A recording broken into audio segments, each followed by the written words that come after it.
자, 이번 시간에는 율령과 유교에 대해서 중점을 두고 설명을 하겠습니다. 그 중에서도 율령에 대해서 좀 더 자세한 설명이 들어갈 것 같아요. 유교는 뭐 나중에 또 설명을 할 수도 있고요. 자, 동아시아의 공통적인 요소가 어떤 게 있냐라고 얘기를 하면 먼저 한자와 종이를 사용했다는 걸 꼽을 수 있고, 두 번째는 법치와 율령을 통해서 국가를 다스렸다는 걸 생각해 볼 수 있고, 또 유학을 통해서 통치 이념을 삼았다. 그리고 생활 방식이 유학을 통해서 규정이 되는 것을 또 생각해 볼 수 있고, 불교를 통해서 종교적인 위안을 얻은 것들이 특징인데, 그래서 이 한자 율령 유학 불교가 이 동아시아 문화권의 그 핵심 요소들 중에서도 좀 중요한 요소다. 이런 것들은 좀 공통적으로 가지고 있다더라라는 거를 얘기할 수 있어요. 그래서 먼저 한자에 대해서 얘기를 한다면, 자, 중국에서 한자와 종이가 만들어져서 이 중국과의 교육을 통해서 한자가 전해졌을 것이라고 짐작이 됩니다. 그죠? 중국에서 만들어진 거니까 중국과 교류를 하면서 전해졌겠지. 뭐 붓의 유물이 발견된다든지 뭐 이런 것들은 다 중국과의 교육을 통해서 일어났을 거야.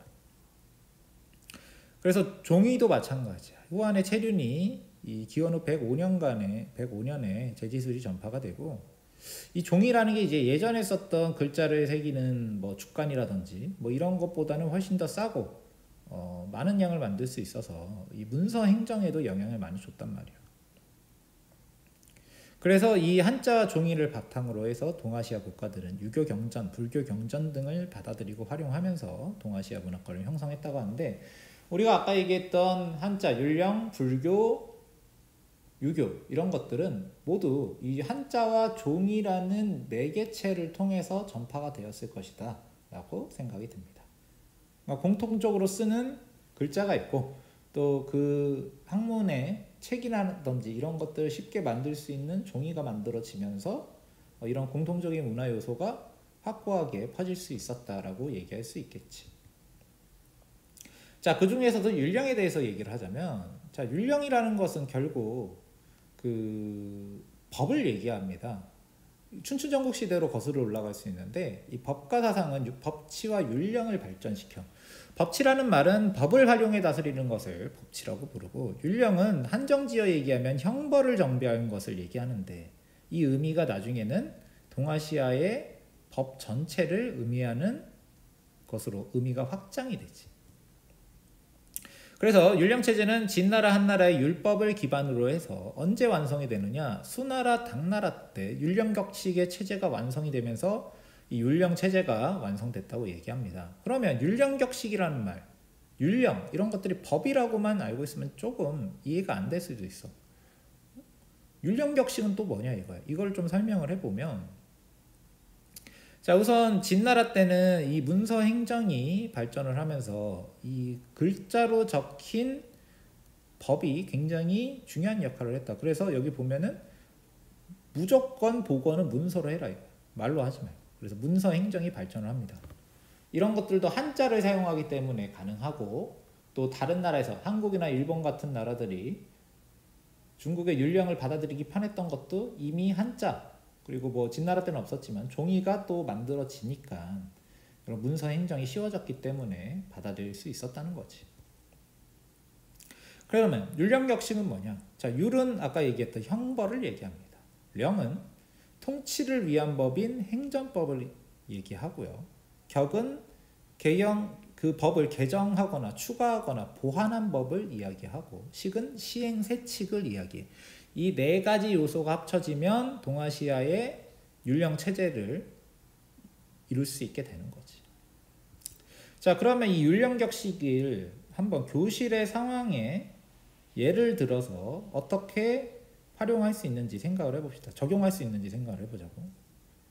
자, 청소를 하는데 청소 불참자는 깜지를 작성하겠다 이렇게 선생님이 벌을 주겠다고 하면 이거는 형법이니까 율에 해당됩니다. 율령격식 중에서 율에 해당이 되는 거예요. 자, 그리고 영은 통치를 위한 법이잖아. 행정법이기 때문에 선생님이 야, 누구는 1분단 청소해라, 누구는 2분단 청소해라, 누구는 3분단 청소해라, 누구는 복도 청소해라, 이런 식으로 정해주는 걸 율령격식 중에서는 영에 해당하는 거라고 얘기할 수 있어. 격은 율과 영을 개정하고 추가 보완인데 예를 들면 이런 겁니다. 칠판 교탁 청소가 없는 거야. 청소를 해보니까. 자, 새로 지정합시다. 그러면 이거는 추가하는 거지. 영을 추가 보완한 거니까 격이라고 얘기할 수 있어. 또, 자, 율도 마찬가지야. 청소 불참이 3번 이상이다. 깜지를 3번이나 썼는데 계속 청소를 불참을 해. 그러면 더 큰 벌을 줘야겠네. 자, 추가해야겠다. 율을 추가해야겠다. 부모님 상담한다. 이런 것들을 격이라고 얘기할 수 있어요. 식은 시행세칙이지. 청소할 때는 어떻게 해라 이렇게 빗자루로 먼저 쓸고 대걸레로 닦아라 이런 식으로 세부적으로 정해주는 걸 시행세칙, 식이라고 부릅니다. 이런 것도 세세하게 선생님 막 지시를 내릴 때 있잖아. 이런 걸 율령격식 중에서는 식이라고 대응할 수 있을 것 같아요. 그래서 다시 보자면, 자, 율이라는 건 형벌이야. 우리가 깜지 쓰라고 했던 거. 령은 행정법, 통치비한법. 누구는 1분단 청소, 누구는 2분단 청소야, 누구는 3분단 청소해라. 이런 식으로 역할을 정해주는 거고. 격은 개정 추가 보완한 법이니까. 복도 청소가 없네? 하세요. 깜지를 쓰라고 했는데 3번이나 계속 빠지네? 이 사람은 추가적으로 벌을 준다. 이런 식으로 보완하는 법이고. 시행세칙은 청소를 할 때는 이렇게 해라. 예를 들면 깜지를 쓸 때는 글씨 크기를 몇으로 해라. 이런 식으로 세세하게 정해주는 거. 이런 것들을 식이라고 불러. 그러니까 이런 율령격식의 체제로 법 집행을 했다라고 이해를 하면 될 것 같아요. 그래서 율령체제의 핵심은 이 문서로 된 법전을 만들어야 되니까 문서 행정이 필수고, 이 글자를 다루고 법을 집행할 수 있을 정도로 훈련된 관료기구가 중요합니다. 그리고 이러한 관료기구를 운영하기 위해서는 국자감이나 향교 같은 학교를 만들어서 인재 양성을 해야 되고, 또 그렇게 양성된 인재들 중에서 우수한 사람을 뽑아야 되기 때문에 선발제도가 필요해요. 과거제도 같은 선발제도가 필요한 겁니다. 이런 것들이 모두 완성된 때가 언젠가라고 생각을 해보면 중국에서는 수나라, 당나라 때라고 볼 수 있겠지. 과거제도가 수나라 때 만들어지니까. 자, 당나라로 넘어가 봅시다. 자, 당나라의 주요 제도가 균전제라는 게 있어. 자, 백성들에게 국가가 일정한 규모의 땅을 지급하고 부귀에서 시행하고 수당을 거치며 널리 시행된 이 토지 제도인데, 자, 균전제를 통해서 백성들에게 토지를 지급해서, 자, 백성들에게 국가가 토지를 지급했기 때문에 조용조라는 세금을 거둘 수 있고, 부병제라는 걸 운영해서 이 백성들이 군인으로서 나라에 복무하는 군사제도도 있고, 지방관청에서 부과하는 노역도 백성들이 농민들이 해야 돼요. 근거가 뭐냐? 균전제를 가지고 토지를 지급했기 때문에 농민들에게 야 세금 내, 야 와서 군인해, 야 와서 일 좀 해, 이런 식으로 지시를 내릴 수 있는 기반이 된단 말이야. 그럼 이런 것들을 어떤 식으로 시행을 했느냐? 당연히 율, 령, 격, 식, 이 율령 체제를 통해서 이 세금 제도도, 수치 제도, 군사 제도 이런 것들도 운영을 했겠지. 예를 들면 부병제야. 무기와 의복은 본인이 부담해야 되는데 무기를 안 갖고 와서 벌을 줘라. 율, 이런 식으로 가는 거예요. 영 같은 경우에는 조용조, 토지에 부과하는 세금은 조다. 노역 대신 내는 건 노역 대신 비단이나 삼배를 낼 수 있다. 이런 것들 행정법이니까 영으로 들어갈 수 있겠지. 격식도 마찬가지예요. 보충할 수 있는 법이라든지, 그지? 그 다음에 시행세칙이라든지 이런 것들이 다 율령격식의 원칙에 따라서, 이런 형태에 따라서 세금제도 같은 것도 다 당나라 때는 법으로서 운영이 됐다라는 거죠. 그래서 이 부병제도, 이 균전제도는 당나라 때 계속 유지가 되다가 이 균전제는 나중에 붕괴가 되게 됩니다. 왜냐하면 백성들에게 땅을 나눠줘야 되는데 땅이 점점 줄어들게 되기 때문에 균전제가 붕괴를 해요. 자, 그러면 이 균전제와 세금제도, 군사제도, 부병제나 조용조 같은 경우에는 상호 보완 관계야. 아까 얘기했듯이 이 토지를 나눠주니까 세금도 낼 수 있고 군인도 할 수 있는 거잖아. 근데 이 균전제가 무너지면, 안사해 난 이후에 나머지 세금제도도 와장창 무너지는 거지. 그래서 당나라가 세금제도를 바꿔요. 780년에 양염이라는 사람이 실시하게 되는데, 자, 당나라 초기에 이런 균전제를 기반으로 한 제도는 싹 포기하고 대토지 소유를 인정하고 군사제도는 부병제가 아니고 모병제, 월급을 주고 군인을 쓰는 모병제로 하고 그 다음에 세금은 조용조로 걷지 않고 양세법으로 걷는다. 이런 식으로 당나라 후기에 이 세금제도, 행정제도가 변화하게 된다는 거지. 당나라 초기에는 이랬다가 후기에는 이렇게 변한다는 거야. 초기에는 이랬다가 안사인한 이후에 이렇게 변한다는 거야. 핵심은 균전제를 포기했다라는 거야. 대토지 소유를 인정했다는 거지. 원래는 균전제를 시행하니까 야 전부 다 1인당 똑같은 땅을 가지고 있다라는 전제하에 이런 세금제도를 운영하고 이런 군인제도, 군사제도를 운영을 하는데 이런 것들이 안사인한 이후에 땅을 더 이상 나눠줄 수 없어. 알아서 살아라. 그럼 백성들끼리 재산 차이 나는 거잖아. 그 재산에 따라서 걷는 게 양세법이고 가난한 사람이 많으니까 야 월급 줄 테니까 와서 군인할래? 모병제도가 가는 거고 당연히 균전제는 무너지고 이제 더 이상 국가에서 땅을 나눠주지 않으니 땅을 많이 갖고 있는 것도 국가에서 인정을 하게 되는 거지. 자, 그러면 이러한 율령을 동아시아 각국, 뭐 우리나라라든지 일본은 어떤 식으로 운영을 했는지 봅시다. 자, 고구려 백제 신라 일본의 이러한 기록들을 보면 각국은 앞다퉈 율령을 수용했다라는 것을 알 수 있습니다. 고구려는 이미 4세기 때 율령을 반포했고 백제는 3세기 때 율령 반포했다고 하는데 이게 좀 빠르다고 해도 4세기쯤에는 율령을 수용했다라고 알 수 있고요. 신라는 법흥왕 때 율령을 반포하고 공복도. 근데 고구려나 백제에 비해서는 몇백 년 좀 느리고 일본은 더 뒤라서 7세기 때 되면 율령 체제가 완성된다 이렇게 본단 말이야. 근데 시기적인 차이는 있지만 모두 율령을 받아들이고 시행했다 이렇게 얘기할 수 있어. 자, 그럼 왜 이 나라들은 중국의 율령을 수용했느냐? 자, 나라들이 작았을 때는 별 문제가 없었는데 국가가 커지니까 이 큰 영토를 효율적으로 통치할 제도가 필요하단 말이야. 자, 근데 동아시아에서 가장 덩치가 크고 인구가 많고 사회가 복잡한 것은 중국의 왕조들이기 때문에 이들의 율령 체제를 받아들이면 통치가 쉬울 거라고 생각을 했겠지. 법으로 다스리는 게 제일이란 말이야. 중국의 상황을 보니까. 그래서 이 한국, 일본 이런 나라들도 고구려 백제 신라, 일본 이런 나라들도 율령 체제를 받아들여서 국가 통치에 활용을 했다라고 얘기할 수 있어요.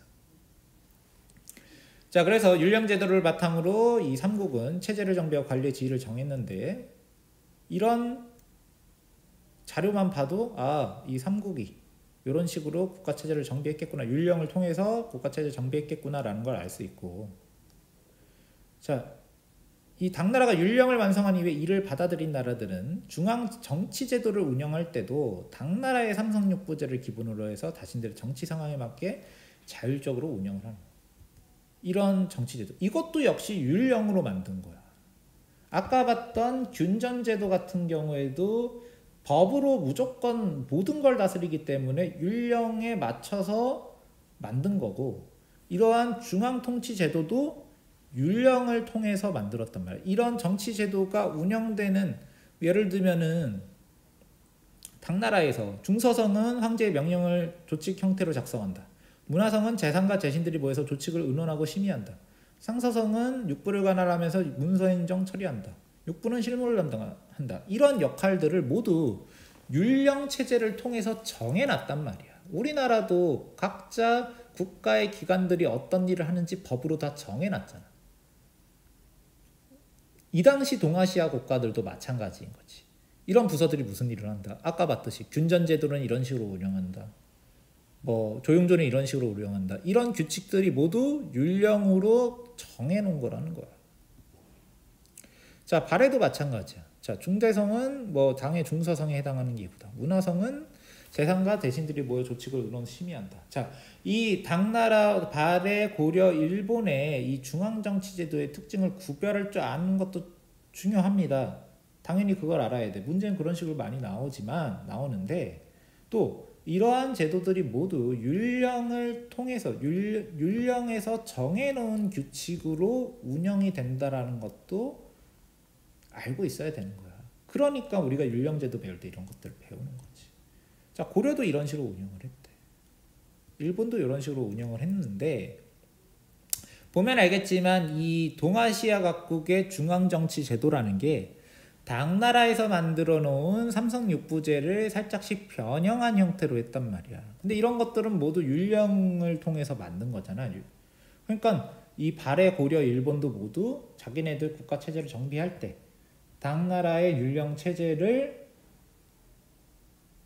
모체로 해서 많이 참고해서 만들었다라는 걸 알 수 있지. 근데 각 국의 특징이 있기 때문에 완전 똑같이 받아들이는 건 아니고 여기 형태에서 보듯이 조금씩은 다르게 받아들였다는 거야. 이름이 다르거나 아니면 발해 같은 경우가 발해가 제일 비슷해 보이는데 자, 발해도 당나라랑 다른 게 일단 부서의 이름이 좀 다르고요. 그리고 또 운영을 할 때도 당나라는 6개의 부서가 상서성에 붙어 있는데 발해 같은 경우에는 좌사정, 우사정으로 쪼개서 나눠놨잖아. 이름도 좀 다르고. 그지? 그리고 고려 같은 경우에는 당나라가 중서성, 문화성이 따로 있는데 고려는 다 합쳐버렸고 그리고 또 다른 중요한 기구로 도병마사, 신목도감 또 자기네들에 맞는 기구도 많이 받아들였지. 그리고 일본은 아예 육부가 아니고 팔성을 만들어 놓고 그리고 조금은 다른 방식으로 당나라의 삼성육부제를 참고한 건 확실하지만 더 변형한 형태로 중앙정치제도를 운영했다는 거죠. 근데 이러한 중앙정치제도는 율령으로 정해놓았단 말이야. 법에다가 부서들의 역할을 적어놓듯이. 여기 나와 있는 부서들도 다 각자 율령을 만들어서 어떤 일을 한다 이런 식으로 다 정해놨다는 거지. 그래서 이런 역할들이 발해의 각 부서의 역할, 고려의 각 부서의 역할, 일본의 각 부서의 역할 이걸 우리가 왜 알 수 있느냐? 얘네들이 각자 율령에 적어놨으니까 그게 가능한 겁니다. 자, 오늘은 여기까지 하겠습니다.